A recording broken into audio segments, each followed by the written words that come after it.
And thank you, Ballistic, for this opportunity for us to facilitate today's session.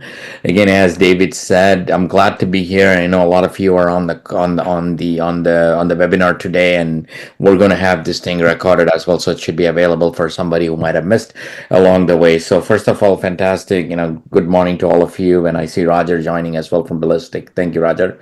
Appreciate this opportunity. Right, my name is Karthik Swarnam, as David had said. I have been in the security industry for about 30 years. I spent about 12 years in consulting, and then I've been a chief security officer, operator roles for large companies like TransUnion and DirecTV and AT&T and Kroger's of the world. So I spent about 16 years as being an operator, and since then I have transitioned in my third phase to a product technologies provider, and here I am at ArmorCode. Right, at ArmorCode, I'm responsible for securing our program, and our program is very AI centric. And how do we manage as the world embraces AI?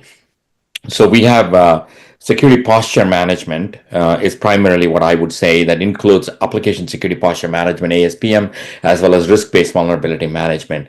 Our premise is we want to shift away from managing vulnerabilities and findings and deficiencies and shortcomings, and moving and shifting from that to managing risk as an organization, which helps us be more deliberate about how we elevate the security posture at an organization. So managing risk, which is fed by all your findings and vulnerabilities and millions of them, kind of helps us move the program into and get to your security posture at an expected level, defined by a tolerance level, right? So we are a full stack security posture management capability that we drive towards. That's ArmorCode, and it's been a great journey up until now, and glad to talk more about it another time.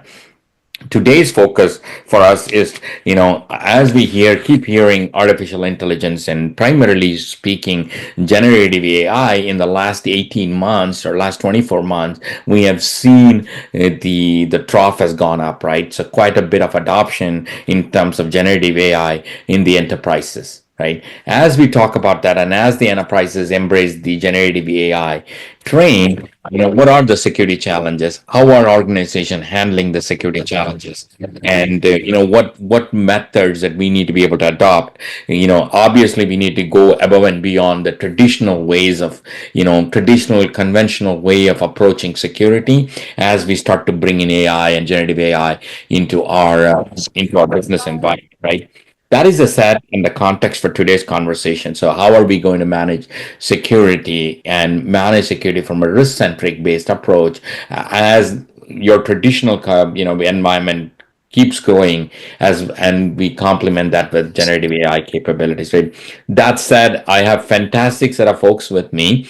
I'll go ahead, and I will. My panelists for today. I'll start with Paulo. Paulo is head of application security at Motley Fool. So I'm glad to have you, Paulo, for the conversation today. Glad to be here. Thank you, Karthik. Thank you. And next is Dheeraj Khanna. Dheeraj is from NetApp. He is VP of SRE, DevOps, and Cloud Product Security at NetApp, right? And as you know, NetApp is network appliances, and they do a lot of stuff in the technology space. So thank you for joining us, Dheeraj, and sharing your perspectives. Glad to be here. And third is Mithun Rajur, Global Head of Application Security and Infrastructure Security at S&P Global, Standards and Poor's Index. Everybody knows and everybody's familiar with it. Probably they're driving their portfolio through that. So glad to have you, Mithun. You share your thoughts and how your company and organization, embraces and adopts this. Thank you, Mithun. Yeah, thank you, Karthik, and thank you, Ballistic, for having me. So it's a great opportunity. Right. With that said, before I dive into our questions, I have a few questions I personally are eager to ask these panelists, and have a good, healthy conversation. And the primary thing that you need to think about is, obviously, we'll talk about lots of concepts. We will kind of, demystify some of those theories that are out there. But that's one. But the primary objective is to be able to kind of get down to an actionable item, right? Day in, day out, we're all practitioners. So what do we do differently tomorrow, next week, and next month, and next next year, right? So beyond that, it's hard to say anything. But so it needs to be very. Our conversation between the three panelists that I have are going to be very focused on what's actionable and how can we go and do it. Incremental benefits, things like that, right? Before we dive into those specific questions that I have built up, I also want to remind you of two things, right? If you have any questions, just put them on the chat and we'll get to it towards the end of it, right? Any questions, conversations that you need to have, we're happy to take it in that direction, right? So we will reserve some time in this conversation to have and address those things as well, right? The second thing is, before we get started, love to get a pulse. 850. Yeah. So before we get even started, I'd love to get a pulse check from you all in terms of what is your organization's Do what? challenge in Jacob, they want you to take over. Yeah. So apologies. So can you what is your organization's biggest challenge in adopting AI centric risks? Right, AI related risk. So this is a poll. Jeremy can start that poll, and love to get a pulse check from you all as your attendees, so that we know where we are in terms where the organizations are in terms of their journey, and then we'll dive into those questions.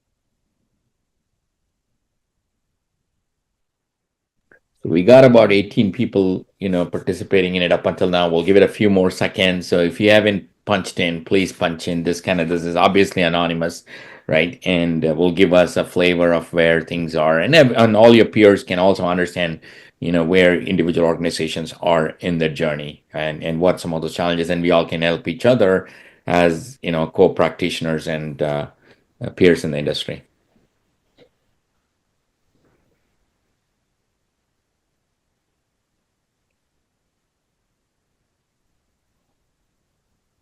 All right, let's spend another 5 seconds and then we will wrap it up. So if you have any difficulty, that's okay. But if you can punch it in, please do so.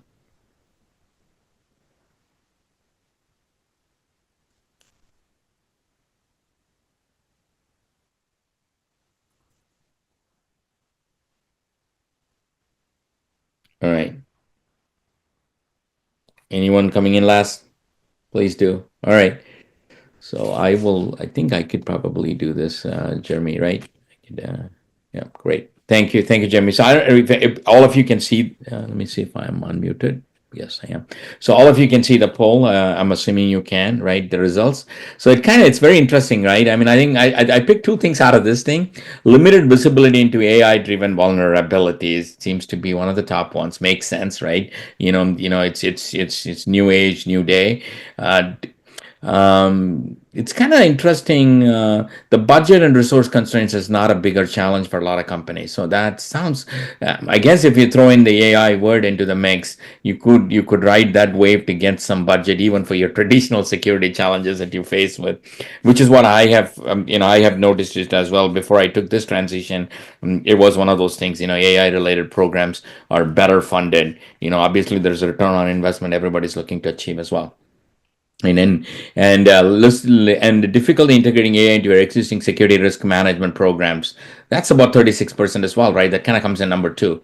This is kind of validates what I have personally seen as well, right? It's limited visibility into what are these AI related risks we're talking about, and can AI program be retrofitted in can our traditional program handle this AI related, and how do we complement and how do we embrace that into it rather than creating two separate tracks, right? And you don't want to have multiple tracks, and you're going to try to converge all of it again later into single dashboard, single pane of glass, and we keep talking about all of this stuff, right? So this is actually interesting, and I'm glad to at least see budget or resource constraint is not a bigger deal in this kind of a scenarios, right? So let me stop sharing this. and let's dive into the questions, right? First, I would like to start with one of the open questions, basically, right? How has AI reshaped the cybersecurity landscape? How is AI coming into the picture? Either you're adopting AI for your security programs, or AI is adding challenges to your security programs. So I'd love to understand how that has reshaped, your organization's landscape as you deal with deal with AI, right? I'll start with Paulo. You can speak from your personal experience as well as your enterprise's perspective, Paulo. Yeah, absolutely. So AI hasn't shaped it that much yet. The tools that we have been using have gotten AI capabilities, and we're able to do a smidge more in the time that we have, right? We're able to filter, we're able to find things, we're able to like create remediation scripts much more easily. But for me, the key unlock is when we're able to do things that we were never able to do before. And that's what I'm looking for, right? So imagine, for example, like vulnerability management, ArmorCode. What if I was able to talk to ArmorCode, and as I'm telling ArmorCode, here are my exceptions, here's what I care about, here's my risk, then ArmorCode could apply that to all the vulnerabilities and all the security findings that we have. That would be hugely beneficial. And that's the kind of thing that I'm looking for in our purchases right now. Okay, so leveraging prompting capabilities out of this AI framework to be able to, kind of shift through and say, where can I find the needle in this haystack of vulnerabilities? It sounds like, kind of how do you optimize and create efficacy in terms of your workflow management is what I kind of translate that into, right? Thank you, Paulo. So, yeah. Yeah, I mean, if I might add to that, like Yeah, right now, it's a lot of filtering, right? Like, yeah, I static. might tell ArmorCode, this is what I care about, but it's a very like static type of query that I need to provide it with. And Yeah. I think that can be more dynamic with the application of Gen AI. So AI kind of provides us the platform for us to be able to go more dynamic. Fantastic, right? Thank you. Hey, Dheeraj, in your experience from an application security perspective, as you're talking about operations and cloud, how do you see this thing that has shaped your security approach by embracing AI? I think you're on mute. Oh, sorry about that. Yeah, I think, thank you for having me firstly. I think in our world, I would categorize that into the advantages of using AI and managing cybersecurity landscape for us is multiple folds. First area, what we've seen value is a concept called as enhanced threat detection. So we currently started using ML ops, AI ML ops models, where we have low-level programming languages like C++ with complicated memory buffers and management of low-level devices. So these are things that are not easy to catch if we allow humans to do that. So that is creating much bigger value for us in using AI ML ops tools to get enhanced threat detection. In line with that, we also allow these models and AI tools are allowing us to get real-time analysis for attacks, which we can handle, address, and act on it proactively than reactively. So I think real-time analysis, predictive analysis, automation is adding a lot of value. The AI tools are adding a lot of value. Now, the outcome of that is that we can actually have faster containment and we can have much richer investigation of these issues, with tools which are much better automated than humans. So there's value in that. I think the second part, which is also we should not forget, is the concerns of it.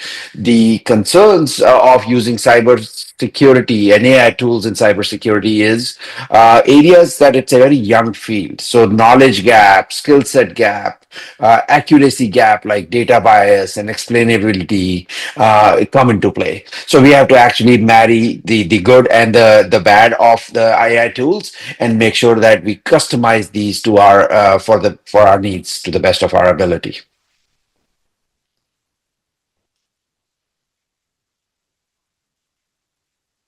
Karthik, you're muted. Yeah. So I think predictive analytics and enhanced threat detection are a couple of things that I kind of stood out for me when you kind of said that, right? But also I think you are shining a light on one thing, data bias, right?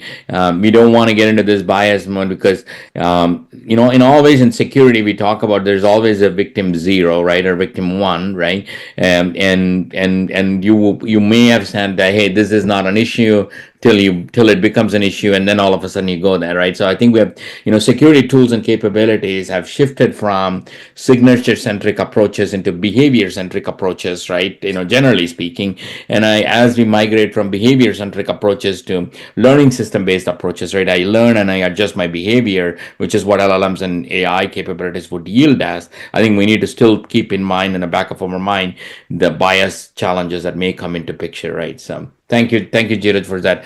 Moving on to Mithun, S&P, you deal with data all the time, every time, and you probably have, extremely low tolerance or from a latency perspective, right? And in that kind of such an environment, how do you leverage AI to help you with security?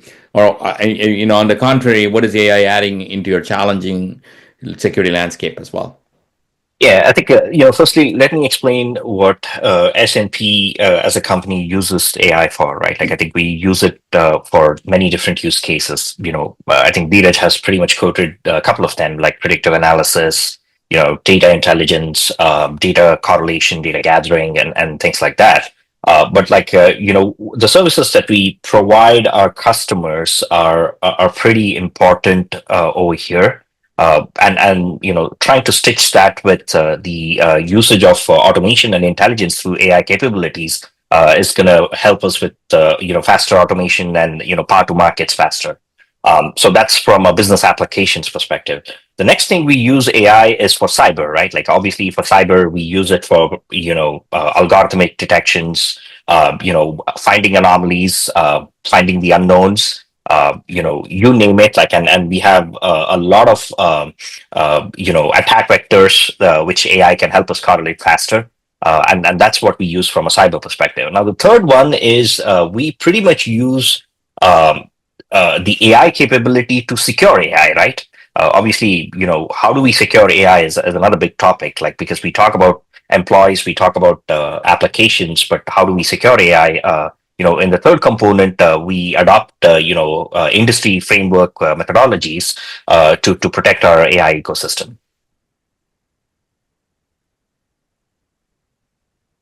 No, that's fantastic. So I think you're talking about, like, again, you're kind of hitting on predictive analytics both from a security risk perspective as well as from your own business perspective, right? So that's kind of an interesting thing, right? So I'd like to want to add on to it or follow on to it, right? What are some of the specific techniques that you have deployed as you talk about, vulnerability landscape itself, primarily speaking, in, like, our specific things that you can share some light on, Mithun? Or Yeah, so I think from a techniques perspective, let's talk first about securing the AI ecosystem, right? Like obviously the industry is still evolving; it's not set in stone. We have some references with NIST and Gartner. If you look at Gartner, you go to the AI TRISM, which talks about like content anomaly detection, data protection, application security, and then adversarial resistance. So those are like techniques that we are in the journey of implementing it to ensure that like data and AI are protected with each other. And correlation to that is, the concept of the AI firewalls, just like traditional web application firewalls and API firewalls that we have, like bringing the AI firewalls into the ecosystem where we can stitch and protect the AI from number of cyber threats to exploit the AI itself. So, quote unquote, like, I think, we're working on the AI risk and security governance framework. But I can go on, but like, I think these are pretty much at a high level. So the frameworks are maturing, and we do have some frameworks to guide us through, right? And I think a lot of companies and enterprises should start to embrace some level of framework. I can bring some method to the madness, right? And obviously, as it evolves, you can start to adopt it, right? So it's fantastic. Thank you. Shifting over to Paulo, as someone you're leading application security across Motley Fool, right? How do you balance innovation with the need for risk management, and what are some of the building blocks that you have in your risk when we talk about risk-centric cybersecurity program, right? What are some of the building blocks that you've been deploying? Yeah, it's such an important question. Yeah, I'm gonna voice also the need for AI firewalls, right? As we have so many other attack vectors that we need to be assured of. OS top 10, right? We had the top 10 for so long, and now there's an OS top 10 for LLMs, right? Things like prompt injection, model, hijacking, and things like that. We need to let developers know that these are real risks that they run whenever they integrate LLMs into their applications. And we need to teach them that, here's how you secure these things. As a security team, it's really important for us to establish these patterns, these security patterns, so that if we detect someone is using an LLM or their APIs, then they just establish these patterns from the get-go. And that there's no trying to understand if they're doing it or not. We just automatically apply those guardrails for them. I will also say that there's, to add to Mitun's answer, we need to have a complete inventory of where all our data is going, right? You can imagine we have so many LLM providers nowadays, right? DeepSeek is a new one. How do we know where our data is going? And are we sending them our most private and important data? Right? We need to have some sort of DLP to detect when something goes to a provider that we haven't approved of. So those are some ideas that we've been battling with in our organization. No, I appreciate that. I think knowing where your data is and what's going on again translates back into risk. And risk is not just vulnerabilities. The risk is much broader than that, right? And I think one of the things to think about also, kind of, if I want to add on to you, Paulo, is, are you challenging your existing traditional development methods and tools, and are they fit for the AI train that's coming across, right? So, if you talk about DevSecOps, right, is your SCA and SAST and DAS tools, are they ready to pick up, automated AI generated code related deficiencies, right? Again, training that and bias, how much of bias is being taken into consideration, so that somebody might say, well, I ignore this thing even though I'm going to inject maliciously, right? Is your ability to not only do that finding and getting into the CI/CD pipeline and your development lifecycle, are you injecting certain gates, and is your tools able to, inject certain gates and be able to control that aspects of it, right? Is your tool that provides you visibility is able to provide visibility across these modern set of development lifecycle? And primarily in that space, I think it's much more, faster time to market, right? Companies, I know, Mithun, you can probably talk about it, right? Release cycles, right? It's not one a week, it's not one a day, it's multiple times a day. And I think, Dheeraj, I think you guys do the same thing at NetApp, right? So if you want to talk about, how is this speed to market driving to change your security tooling infrastructure so that you're keeping up with it, right? So, I think with the faster change, not only change, it's also faster time to market. I mean, release cycles and things like that when you talk about AppSec, right? Yeah, I mean, so our tools do have some AI capabilities that are built into them. I'm thinking of tools like SaaS that are able to tell you whether something truly is something that you should be concerned about, or is it more of a false positive? That's a new capability that I've seen with this newer generation tools. They're able to go beyond just like, here's your error, right? And I find that hugely helpful. So being able to embed those things and not being such the problem that application security teams have been getting is that we just tend to send everything to our development teams. Right? And that's not helpful because they tune out and they don't respond to your issues. And what we really want is to be really targeted, so that when we do send it, we're sending what we think is truly a risk. So these tools are sort of helping in that regard. Same thing can be said of SCA, right? Because now we have tools that will sort of like try to triage and see if it's actually in the callable path and not something that's more of a phantom issue. So Fantastic. Shifting over to you, Dheeraj, right? Can you share some things that, you have products, you have software runs your business, right? When you talk about DevOps and cloud security, what are some of the building blocks that you have in your security risk management security program that is fit for tomorrow? I think over a period of time, what we've started evolving is that in any fast-moving agile organization, the fundamentals of the policy monitoring education frameworks are the most important part. And by that, what I mean is making sure that we are educating unauthorized use, we are monitoring, we have security controls which actually, limit use of unauthorized controls. And the second part with the frameworks is creating frameworks which are SDLC frameworks. That means that we are actually shifting security to the left. We're implementing DevSecOps models, use of more tools. It can be SCA, SAST, IST, DAS tools, VM tools, CSPM. In the world of security, there's this spaghetti of acronyms that has come up. So the idea is to again be more proactive and catch these problems before they become potential outages or issues in our production. And how do you do that? Is making sure that all our non-production SDLC frameworks are very solid. So what we have started doing is ensuring that we have very solid security gates, that if a developer goes from development to integration to performance to sandbox to stage and to production, across this multiple life cycle of how the code graduates, there are gates which allow us to create a pass-fail criteria.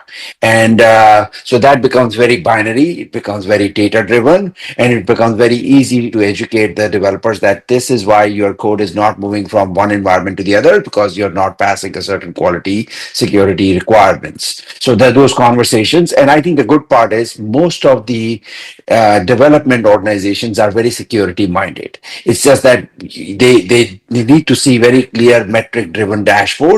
And in the world of product security, our job is to provide and make that job much easier for them. I use this analogy that like a developer has two interesting worlds to solve. They are building features, they have a timeline for that, and then they also want to make sure that the features are secure. So a life of a product security champion or the job of a product security champion is to make sure that we become enablers, not enforcers in their path, and we give them at least 70% cooked food so that they can actually put the remaining 30% and make their life easier. Okay. So what if that's a fantastic way of thinking about it, right? I think the developers have two jobs. One is to make sure that they're releasing their product, and two, they make sure that they are secure, right? So I don't think so we have any disagreement from them, right? But it's sometimes it becomes as a conflicting priorities, and I agree with the philosophy of shifting left, right? It's not just shifting left, saying that, okay, go build everything in the left, right? And also there is this fatigueness of a lot of tools, right? Unfortunately, people say, "Oh, I got to rationalize tools," right? I think we're getting to a point. Yes, you need to rationalize the tools that doesn't work for you. That doesn't mean we're not saying no tools, right? So to your point about giving visibility and moving that left and empowering them into the platform, so that they understand, are they fixing what matters and not chasing everything, right? It's not first in, first out. It's about like, what's impactful, right? So impact based approaches into security comes into play, right? And I think that drives that kind of stems from having a visibility. Visibility is going to be key to this business, right? Correct.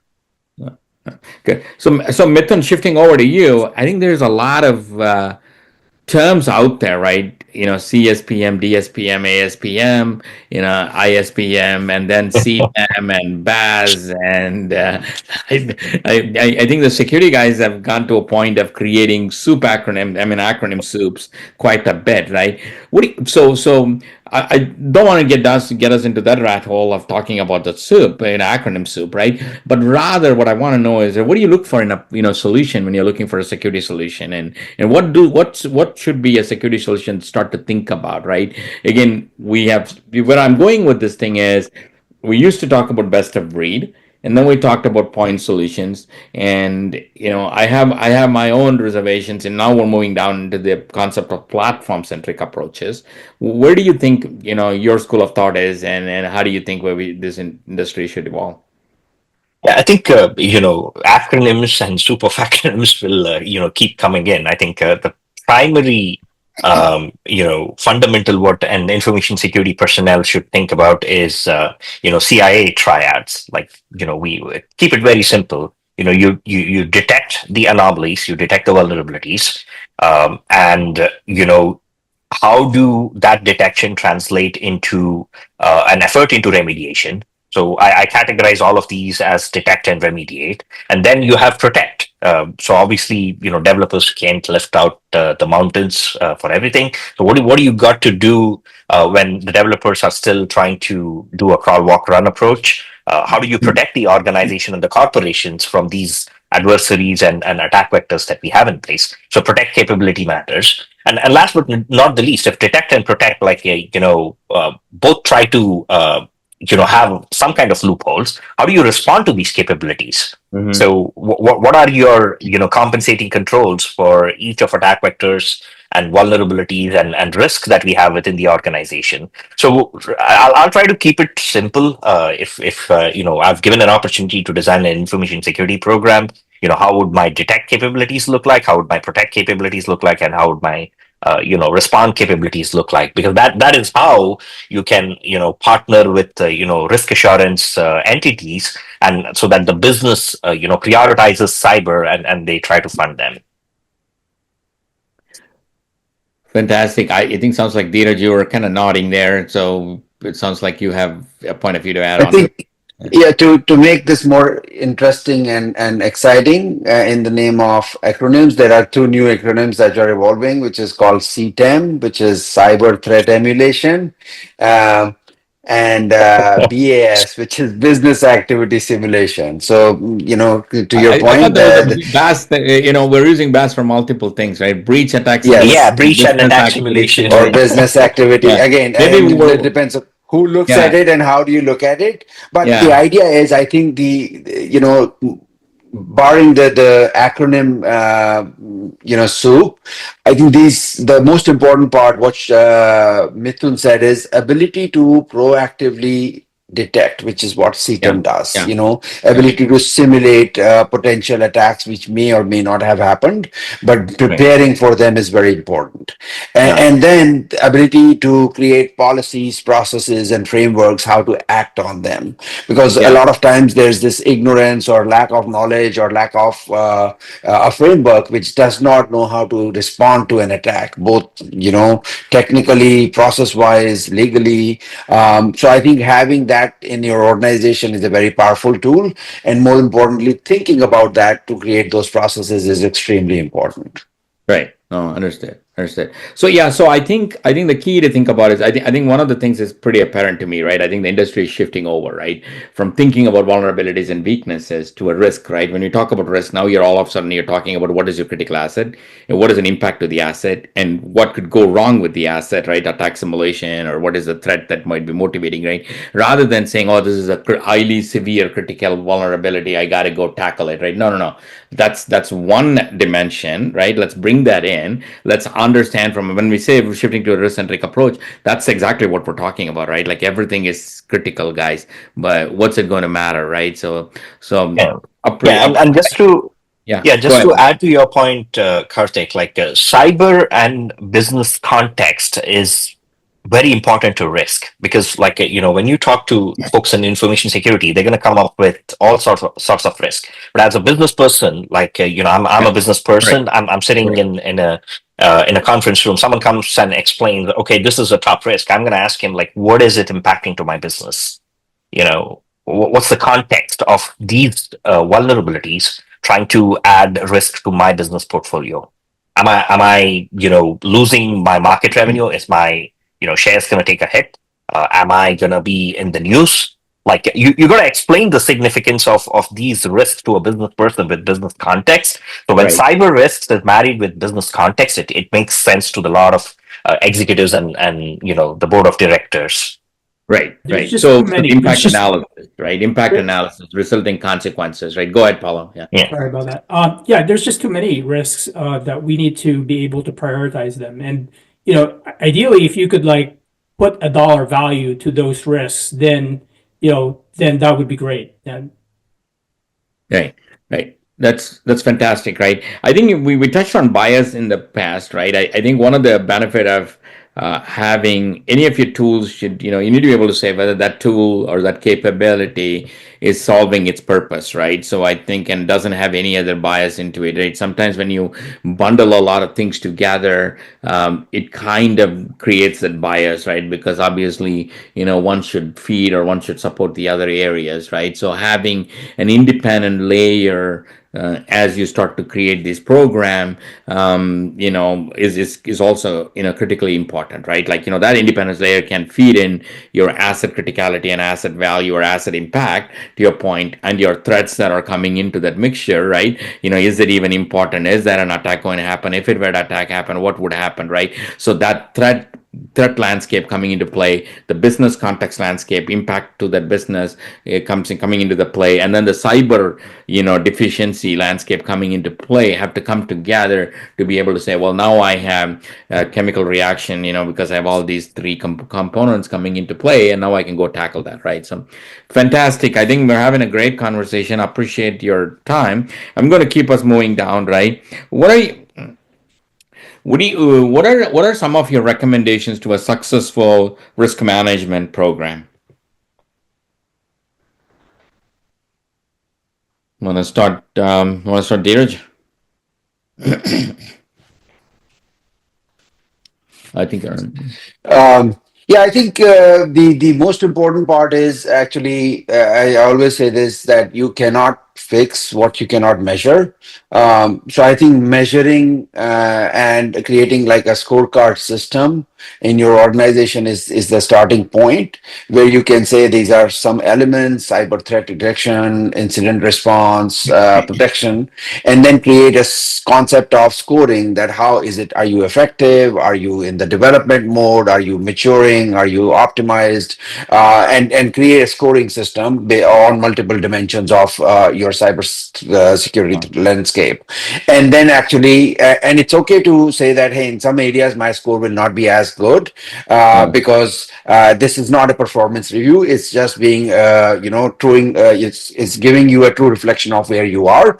And that scorecard or that metric system will allow and motivate teams and organizations to actually put in energy on areas which are absolute must have or which must be solved yesterday. So I think creating like a very data driven scoring system is a starting point, which will help organizations to say that where we are today and what is our North Star.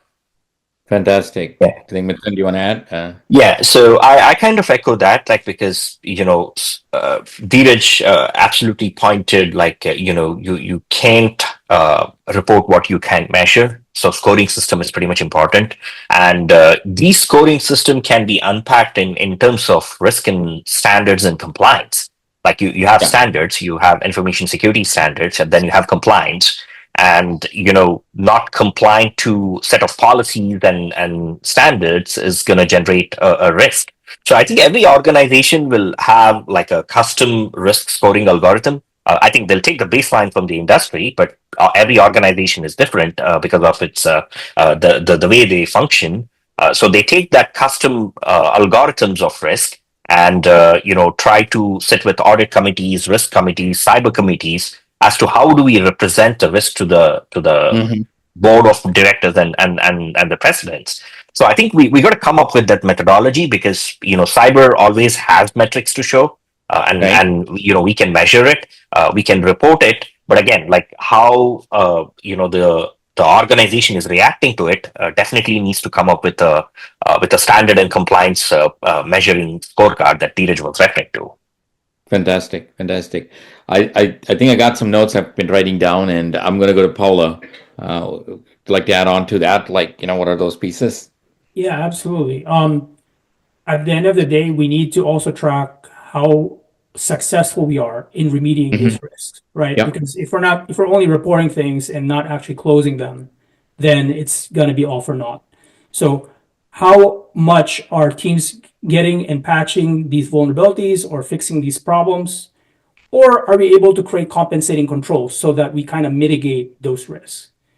That's something that we have to continuously report to the board, and I think it's a absolutely crucial portion of that conversation. No, fantastic, Paulo. I think I picked up three different themes in it, and I completely understand and agree with you all, and it resonates totally with me. While I do that, just to the audience, if you have any questions that you'd like to have the panelists, ask the panelists, please type it into the chat. I think Jeremy is watching the chat for us, so we have a few more minutes. We'll take some of the questions. While you're typing those questions, I think I picked up three things, right? One, I think what from Dheeraj said, you need to have visibility. You need to know what's actually going on, right? You need to have that lens and landscape, right? And I think from Mithun, what I also picked up was communication, reporting, establishing a metric and a measure, right? So I think you need to you need to be able to measure it. You need to have visibility. You need to be able to communicate so that something can be done. And I think what Paula, you said is how do you manage it, right? So how do you remediate? How do you mitigate it? Right? So I think for a successful risk management program, you need to have an independent platform that helps you these pieces coming together, right? Visibility is important, establishing a threshold and a tolerance level, then communicating that so that your board members, your peers, the people, the development community is able to do and fix it, right? And then the third component is, okay, fine, that's great, but how are we going to manage it, right? So visibility, communication, and management is important. That takes into account all your assets, all your threats, and all your findings and weaknesses, right? So to me, those are the three ingredients coming into this mix, and we need to be able to get into it and then do the magic and get these three things out, right? So which is awesome and fantastic, right? So while Jeremy, I think we're getting some questions. If not, please go ahead and ask some other questions. While those questions are coming in, I do have a couple of poll questions that I would like to run. I think that would be awesome to understand how your peer network is thinking in those directions as well, right? So let's go ahead and run the question in parallel while you're typing away your questions that you would like to ask on the panelists.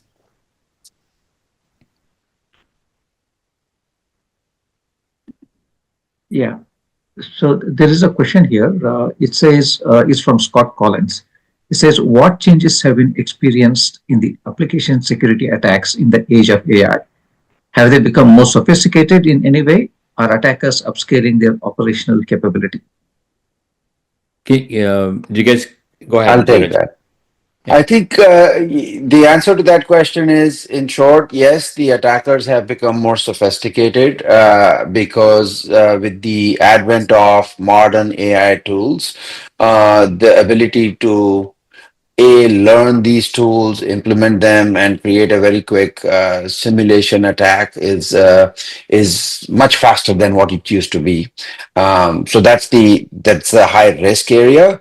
The opportunity here is that at the same time, so are the security tools. So at the same time, the ability for organization to embrace these AI tools is the panacea today. I mean, that's the order of the day. If you're left behind in not modernizing your technology stack in security tools, you will definitely be at risk. So the name of the game is stay 2 steps ahead of the malicious actors, so that you're making sure that your organization, your data, your confidentiality is more secure. So I think that's mostly the name of the game. The irony is that, as always, people say that the malicious actor has to be wrong,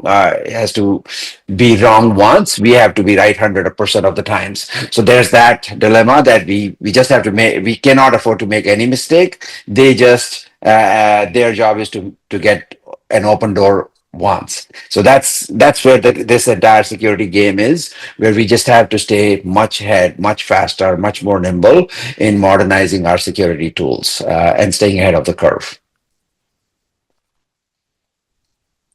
I'll jump in there. So yeah, there's absolutely new Gen AI tools that can autonomously attack targets, right? It can take the output of your traditional tools like Nmap and do the next step, right? So, yeah, absolutely. This is something that I've been researching as well, and want to incorporate in my own defenses, because attackers are definitely going to be doing this, and with their tools could be leveraged in a defensive manner as well. Yeah, I think from my perspective, I have a different optics to it. Obviously we have these automated tools for detection, and they're programmed and sequenced in certain shape or fashion. But in addition to that, you something have called as business logic. So if you're talking about like application security, you obviously do the business logic, and that's where your penetration tests come into visibility. And the same thing applies for AI as well.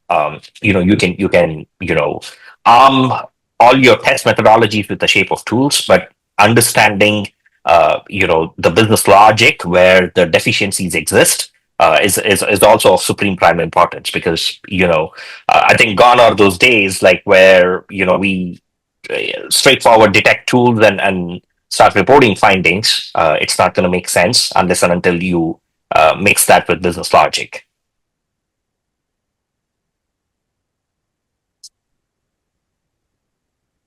I think you're muted, Karthik. Yeah, I got it unmuted. Yep, and I got this. How would you rate your organization's current approach to risk-centric cybersecurity programs? I'm glad to see that nobody is saying we're just getting started, which is for a security professional, that's a good thing, right? 50% are saying developing, and 20% are saying in a very advanced state. I would have started to see a lot more in the somewhat advanced state than in the developing state, but but prioritization takes time, right? So, which is still an interesting data point for you to be able to think about it when you talk to your peers and when you go back into your organization, right? As we get more questions, I'm going to stop this and I'm going to launch another poll, and then well, I launched the another poll. Let me launch the other poll as well. I think we still have about 30 participants, so hopefully everybody can chime in. What is your organization's primary focus for 2025 security priorities, right? Again, we're keeping in the theme of application security and risk management and infrastructure, so please go ahead and punch in your responses. While you do that, and I don't know if I'm hoping a lot of you know about ArmorCode. If not, I'm going to take another next 30 seconds while we're getting some of the questions. ArmorCode is an independent platform, independent governance layer platform for AI-powered platform for ASPM and risk-based vulnerability management, right? So we're here to talk about security posture management for any companies. So we don't have any scanning tools or findings tools, so we ingest about 250 different integrations we have, and then we ingest findings and capabilities from that, and then we have threat intel and exploitability feeds coming into it. We take in the asset criticality, and then produce visibility in terms of what are the risks that you need to be able to taken care of, and we provide reports and dashboards and workflow management, and almost getting into an automated remediation state, so which is where the communication comes into play and into the management layer as well. So that's ArmorCode. Please look it up if you have any questions, and also happy to have a conversation offline on that topic. Well, while I gave you that, the third, I think the next question that's coming in is, what, if any, security related dialogue has DeepSeek news as triggered within your security organization? That's kind of interesting. Early days from a DeepSeek perspective. I'm not sure if it's going to be any different than any other generative AI conversation you're having, but love to hear from you guys what you're seeing from your organization. Yeah, I think from our perspective, like the conversations have started already rolling out, because we use technologies of AI to power it.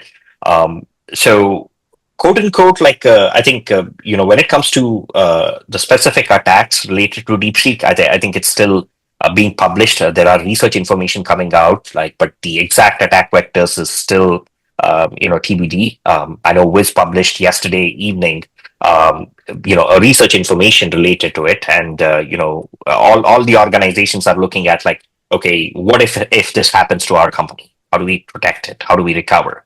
Have you guys identified what data sources are going into AI? So that's why we've started that dialogue. So it's too early, it's too premature. But again, when it comes to having these conversations with app and product teams, we've prioritized these conversations, at least at my end, is what I would recommend. So definitely there is a lot of awareness and questions both Yeah. from a practitioner perspective as well as a management perspective, right? So that's great, right? I think this third poll question is a multiple choice question. I think we are. I'm going to stop that for now. If anybody else needs to get in quickly, you can do that. Okay, let me do that, and then let me share the results. It's interesting, right?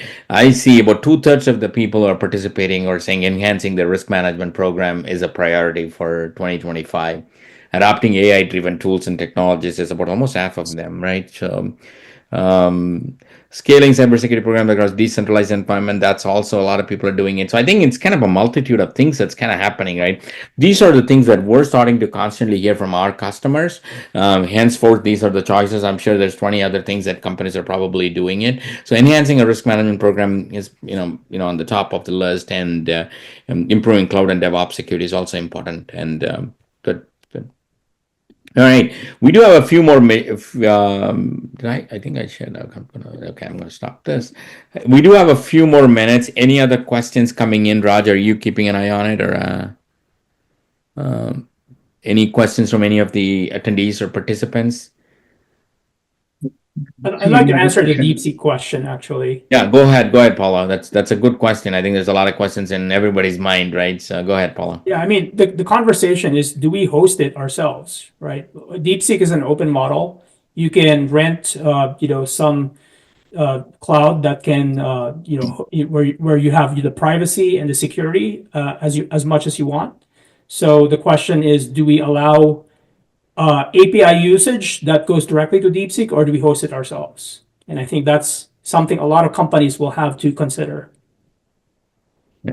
I think the other big thing, which in my opinion, and our company has very, very early days, we've adopted that, is there are three things that we have to be careful, especially with corporate data, is monitor the employees' use of AI tools, and making sure that the security of the accounts, the OAuth scopes, and making sure that the employees are very well educated, not to put any proprietary data on any of these AI tools.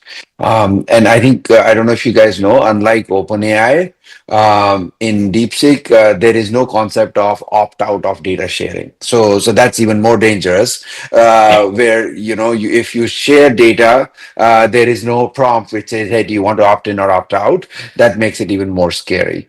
So I think I would highly recommend that. Like, while these people are fascinating, open source is revolutionizing our LLMs. The fact that it was built in with $6 million and fast. Security must be at the forefront of that. So Right. everything that shines is not gold. So be very watchful of what you're using. Awesome wisdom, Dheeraj, to bring us closer to being closer, right? So I want to take this opportunity. I think I learned a lot, and I think there's a lot of takeaways, right? I think about visibility, communication, and management. Think about managing risk from a business context and sensitivity perspective.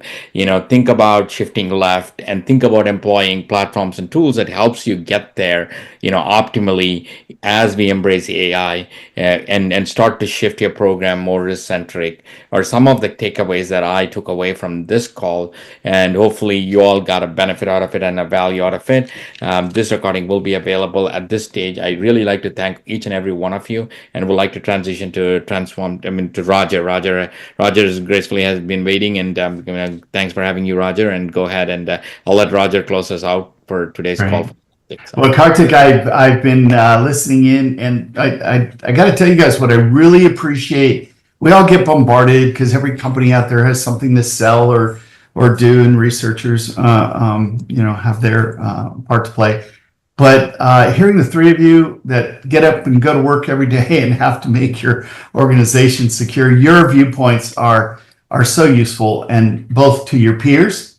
And I know we've got some companies that are on the line, and so understanding what it's like to be in your shoes is phenomenal. And Karthik, of course, your ability to see that viewpoint, many years that you spent in that role. Together, we worked at AT&T, and now the wonderful work you're all doing at ArmorCode. So really, I just want to wrap up with a great, genuine thank you to our panel members, Karthik and the other folks at ArmorCode that helped pull this together, and mostly to all of you that joined. And so I hope everyone has a wonderful day. And God, just stay on it with the AI threats, because it's gonna be exciting for the next next few years. Gainful employment at the very least. All right.